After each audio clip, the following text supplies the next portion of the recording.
بسم اللہ الرحمن الرحیم۔ اللہ تبارک و تعالیٰ کے پاکیزہ نام سے آغاز کرتے ہیں جو بہت مہربان نہایت رحم والا ہے۔ درس بخاری کا سلسلہ پچھلے پروگرام میں 2620 نمبر حدیث پاک تک پہنچا تھا۔ بی بی اسماء رضی اللہ تعالیٰ عنہا راویہ ہیں جو صدیق اکبر رضی اللہ تعالیٰ عنہ کی صاحبزادی ہیں۔ وہ کہتی ہیں کہ میرے پاس میری والدہ آئیں اور وہ نبی کریم صلی اللہ علیہ وسلم کے زمانے میں مشرکہ تھیں، تو میں نے نبی کریم صلی اللہ علیہ وسلم سے مسئلہ معلوم کیا اور میں نے عرض کی کہ وہ اسلام سے اعراض کرنے والی ہیں، یعنی منہ پھیرتی ہیں، وہ اسلام قبول کرنے کے لیے تیار نہیں، کیا میں اپنی ماں سے حسن سلوک کروں؟ تو سرکار نے فرمایا کہ ہاں، اپنی والدہ سے صلہ رحمی کرو۔ اس پر ہمارا کلام چل رہا تھا۔ پہلے پوائنٹ پہ ہم نے تفصیلی کلام کیا، تقریباً پورا پروگرام میں نے کیا۔ میں بار بار اس لیے کرتا ہوں، بہت سی باتیں دہراتا ہوں کہ میں چاہتا ہوں کہ ہمارے مسلمان حقیقی مسلمان بنیں، پکے مسلمان بنیں، زمانہ رسول والے مسلمانوں کی مثل مسلمان بنیں، جو اپنی ہر چیز میں سب سے پہلے اسلام کو بنیاد بناتے تھے۔ نبی کریم کی رضا، اللہ کی رضا، آخرت، جنت، یہ چیزیں ان کے پیش نظر ہوتی تھیں۔ لہذا ہم نے پہلے پوائنٹ پہ کلام کیا کہ بی بی اسماء نے اگرچہ ماں سامنے تھیں لیکن سب سے پہلے شرعی مسئلہ معلوم کیا کہ اسلام اس کے بارے میں کیا کہتا ہے، میں اس پہ عمل کروں گی، تو ہمیں بھی اسلام کو فوقیت دینی چاہیے۔ دوسرا ہمارے اس پوائنٹ پہ کلام ہو رہا تھا کہ جب ایک مشرکہ ماں کے ساتھ میرے آقا صلی اللہ علیہ وسلم نے حسن سلوک کا حکم دیا تو پھر ہماری مومنہ اور مسلمہ ماں کس قدر ہمارے حسن سلوک کی حقدار ہوگی۔ لیکن ہمارے ہاں رویہ کیا ہے کہ عمومی طور پر باپ تو چونکہ ذرا مار سکتا ہے، پیٹ سکتا ہے، مضبوط ہوتا ہے، تو عموماً بچے ڈرتے ہیں، لیکن ماں ہماری مظلومہ ہوتی ہے، کمزور ہوتی ہے، اور پھر بہت سی مائیں بچوں کے عیب شوہر تک پہنچتے نہیں دیتی کہ مارے گا، پیٹے گا، ڈانٹے گا تو یہ اور شیر ہو جاتے ہیں، ایموشنل بلیک میلنگ کرتے ہیں اور ماں کے ساتھ بہت ہی گندا اور غلیظ رویہ رکھتے ہیں۔ تو آخری میری بات یہ ہو رہی تھی کہ بہت سے لوگ شادی کرتے ہی اپنی ماں کو بالکل ایک بوجھ، ایک ظالمہ، ایک مصیبت، ایک پریشانیوں کا انبار تصور کرنے لگ جاتے ہیں اور فوراً جی علیحدہ ہوں گے، ہم علیحدہ ہوں گے، یا پھر بیوی کو اپنے پیٹھ کے پیچھے کھڑا کر کے ماں کے سینے پہ چڑھ کر گفتگو کرنا، ڈانٹنا، ڈپٹنا، ان کو ان کا ماضی یاد دلانا کہ آپ تو ایسے ہی کرتے رہی ہیں ہر ایک کے ساتھ، میری بیوی کے ساتھ بھی ایسا ہی کر رہی ہیں، حالانکہ یہ حرام اور گناہ کبیرہ ہے۔ لہجہ سخت رکھ ہی نہیں سکتے۔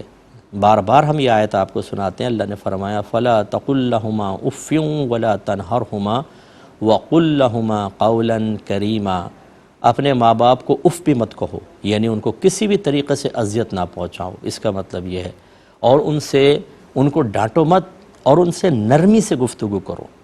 تو دیکھیں، اذیت منع، لہجے سخت کرنا منع، آواز اونچی کرنا، شاؤٹنگ کرنا منع، تو کس طرح جائز ہو سکتا ہے؟ لیکن وہ بیویاں اور میری جو بچیاں مجھے سن رہی ہیں، کیونکہ بعض اوقات ساس بھی سن رہی ہوتی ہے اور بہو بھی سن رہی ہوتی ہے، جب ساس کی فیور میں بات جاتی ہے تو بہو کے منہ کا زاویہ بگڑ جاتا ہے، جب ہم بہو کی فیور میں کہتے ہیں تو ساسیں بد دعائیں دینے لگ جاتی ہیں میرے خیال میں کہ یہ مفتی صاحب ایسی باتیں کر رہے ہیں، حالانکہ ہم کسی کے فیور میں نہیں کہتے۔ اگر کوئی ایسی بچی ہمیں سن رہی ہے تو خدارہ میں ایک ہی بات آپ کو کہوں گا، کل آپ نے بھی ماں بننا ہے، اللہ آپ کو اولاد نرینہ بھی عطا فرمائے، جب آپ کے بیٹے کی شادی ہوگی اور وہ اپنی بیوی کو آپ کو دھکا دے کے لے کے جائے گا، اس وقت آپ کو احساس ہوگا کہ اپنے شوہر کے دل میں اس کی ماں کی نفرت اور کراہت بھر کر جو آپ نے اس کو علیحدہ کیا ہے، اس کی تکلیف کتنی ہوتی ہے، اس کی اذیت کتنی ہوتی ہے۔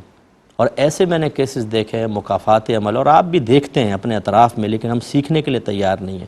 ہم کہتے ہیں اس کے ساتھ ہوا، اس کے ساتھ ہوا، اس کے ساتھ، ضروری کوئی کہ میرے ساتھ بھی ہو۔ یہ خوش فہمیاں جو ہیں ہمیں گناہوں پر دلیر کر کے رکھتی ہیں، لیکن چلیں، ضروری تو نہیں کہ آپ کے ساتھ ہو، لیکن یہ بھی تو ضروری نہیں ہے کہ آپ کے ساتھ نہ ہو۔ اگر ہو گیا تو کیا ہوگا؟ ماں بیٹوں کے اندر نفرتیں پیدا کر دیں آپ نے، اب آپ انتظار کریں کہ ایک اور کردار ابھرے گا جو آپ کی بہو ہوگی اور وہ آپ کے بیٹے کی نفرت آپ کے دل میں ڈال کے لے کے نکل جائے گی، پھر کیا ہوگا؟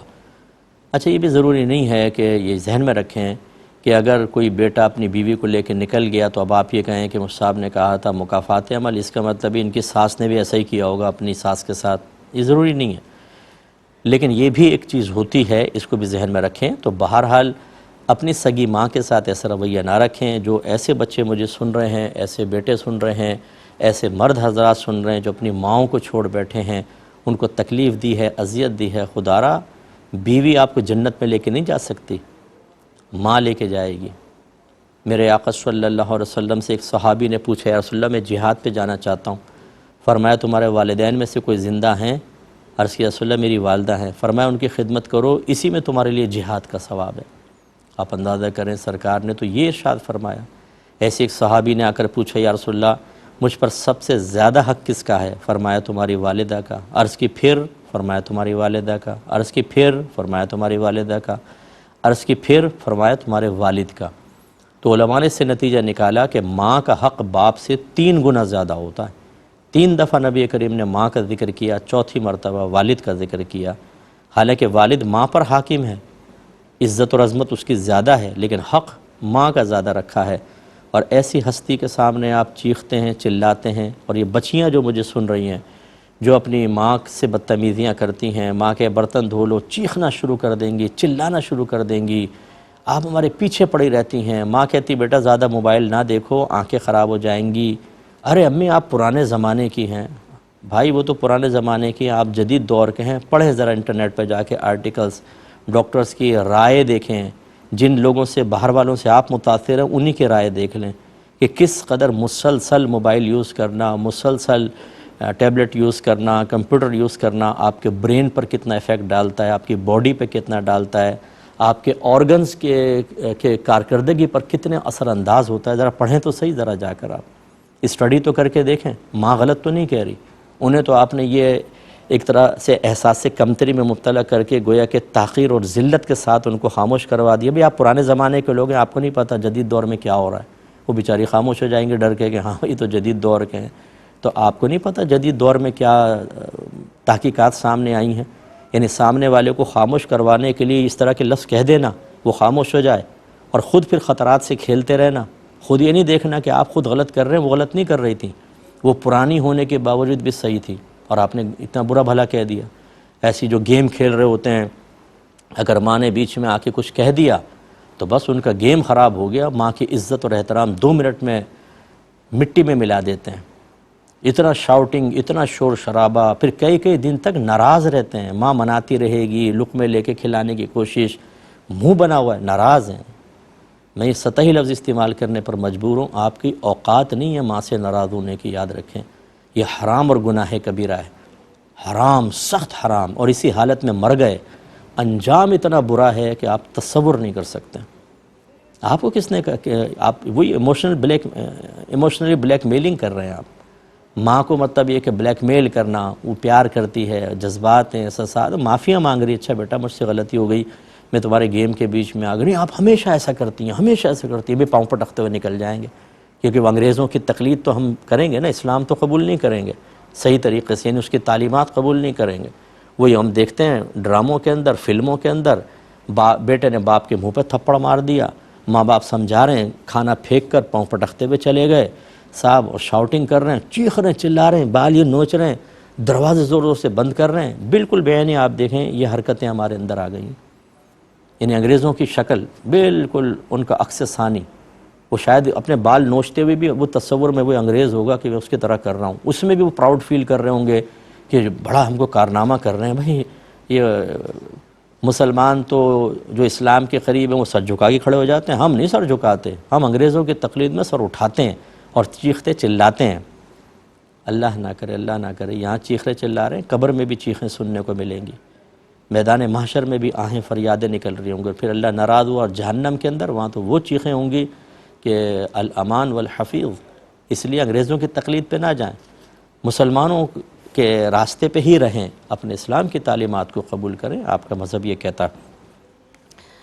اب ذرا علامہ بدر الدین محمود بن احمد عینی، یہ شارح بخاری ہے، انہوں نے ارشاد فرمایا بی بی اسماء رضی اللہ تعالی عنہا کی والدہ کے بارے میں. صرف معلومات کے لیے میں یہ تحریر آپ کو عرض کر رہا ہوں.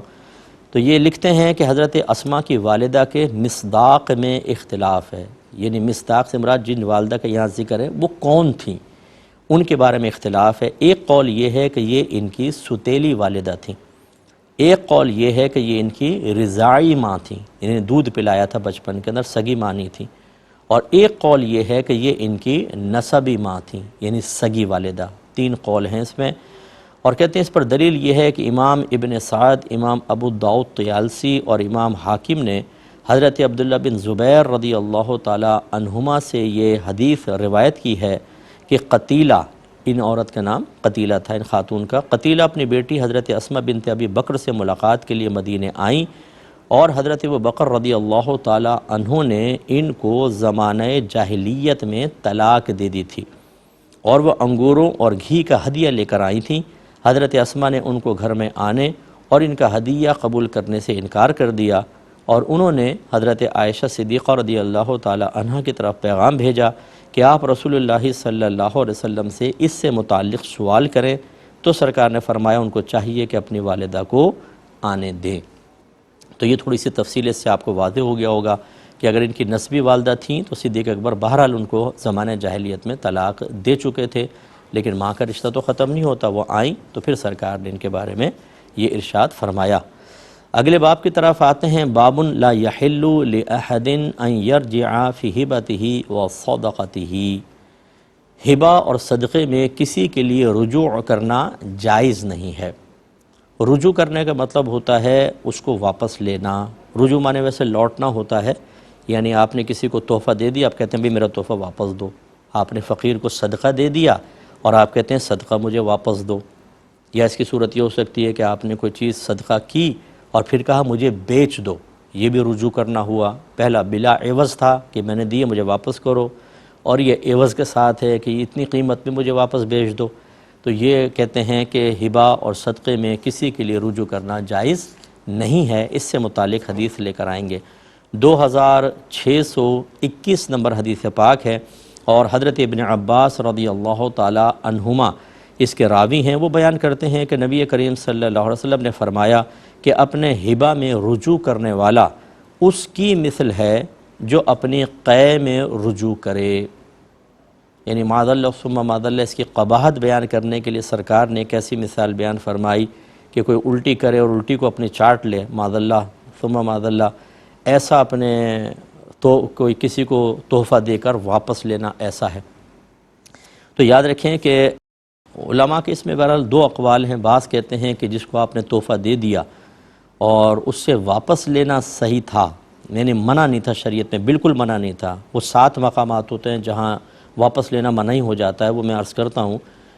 تو جہاں مطلب واپس لینا منع نہیں ہے، لے تو سکتے ہیں لیکن کراہت کے ساتھ لے سکتے ہیں، اس میں دو قول ہیں۔ بعض کہتے ہیں یہ مکروہ تحریمی ہے، حرام کے نزدیک ہے، کیونکہ نبی کریم نے بہت ہی مطلب ایسی مثال کے ساتھ کہ جس کو سن کر ہی انسان کو گھن آتی ہے شدید قسم کی، تو اس وجہ سے سرکار نے یہ بیان فرمائی تاکہ ہمیں واپس لینے سے گھن محسوس ہو اور ہم سمجھیں کہ یہ بہت ہی گندی اور بری چیز ہے۔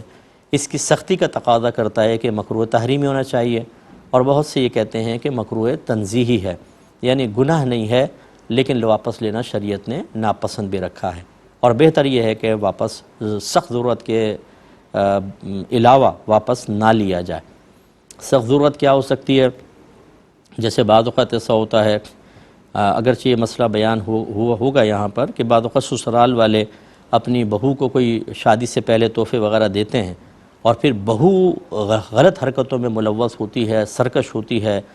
بعض خاندانوں کا کام ہی یہ ہوتا ہے کہ لڑکوں کو پھانسنا، پھر شادی کرنا، ان سے خوب جہیز وغیرہ وہ بری وغیرہ اچھی طرح لینا، اور اس کے بعد طلاق لے کے بھاگ جانا یا کورٹ سے خلا لے کے بھاگ جانا۔ یہ سب چل رہا ہے ہمارے معاشرے میں۔ تو ایسی اگر کسی لڑکی کو کچھ دیا ہے تو اس سے تو واپس لینا چاہیے، بالکل واپس لینا چاہیے، کیونکہ یہ تو انہوں نے کھیل بنا لیا۔ ان کے پاس چھوڑ دینے کا مطلب ان کی حوصلہ افزائی ہے، وہ 4 ایسی اور شریف النفس فیملیوں کو پھنسائیں گے اور تباہ و برباد کریں گے۔ اس لیے یہ ذہن میں رکھیں کہ یہ ان سے واپس لینا چاہیے۔ لیکن 7 ایسی صورتیں ہیں جن میں جب آپ نے کسی کو تحفہ دے دیا تو واپس لینا شریعت کے حکم کے مطابق بالکل جائز نہیں ہے، یعنی جائز ہی نہیں ہے۔ یہ نہیں کہ بلا باکراہت جائز ہوتا، نہیں، جائز ہی نہیں ہے۔ وہ کیا کیا ہیں؟ پہلے یہ کہ جب ہم نے کسی کو کوئی تحفہ دیا تو اس میں زیادتی ہو گئی، بڑھوتری ہو گئی۔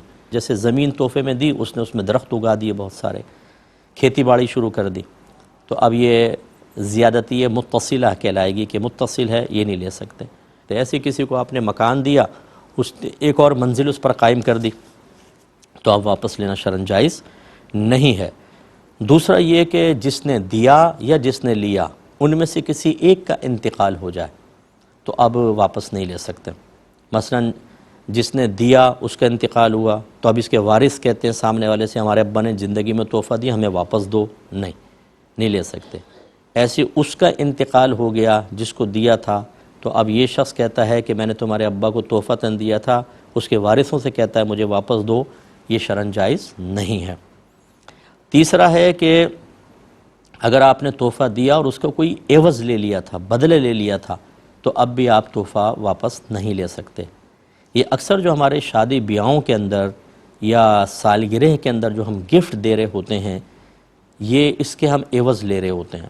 ہمارے ہاں یہ ذہن بن چکا ہے کہ یہ ایسا تحفہ ہے جس کا عوض ہمیں ملے گا، اور ایسی ہوتا ہے کہ جب شادی بیاہ میں دیا جاتا ہے تو جو دے رہے ہیں ان کے لفافے سب نوٹ کیے جاتے ہیں، فہرست بنائی جاتی ہے، خالہ نے اتنے دیے تھے، فلاں نے اتنے، فلاں نے اتنے، پھر جب ان کے بچوں کی شادی ہوتی ہے تو پھر واپس دیے جاتا ہے، ان کو اتنا دیا جاتا ہے یا زیادہ دیا جاتا ہے، اس لیے وہ بھی نوٹ کرتے ہیں کہ ہم نے تو ان کے بچے کو 500-5000 چھڑائے تھے، دیکھتے ہیں یہ کتنے واپس کرتے ہیں۔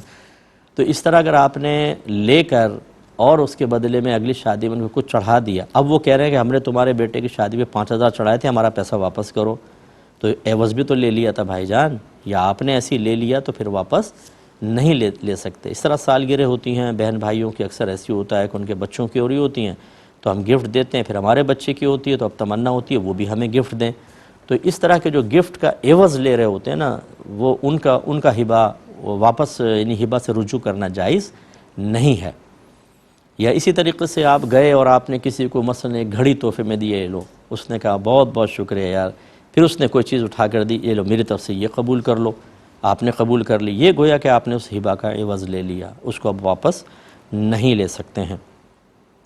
تیسرا یہ کہ جو چیز آپ نے دی تھی سامنے والے کی ملکیت سے وہ چیز خارج ہو گئی تو اب آپ رجوع نہیں کر سکتے۔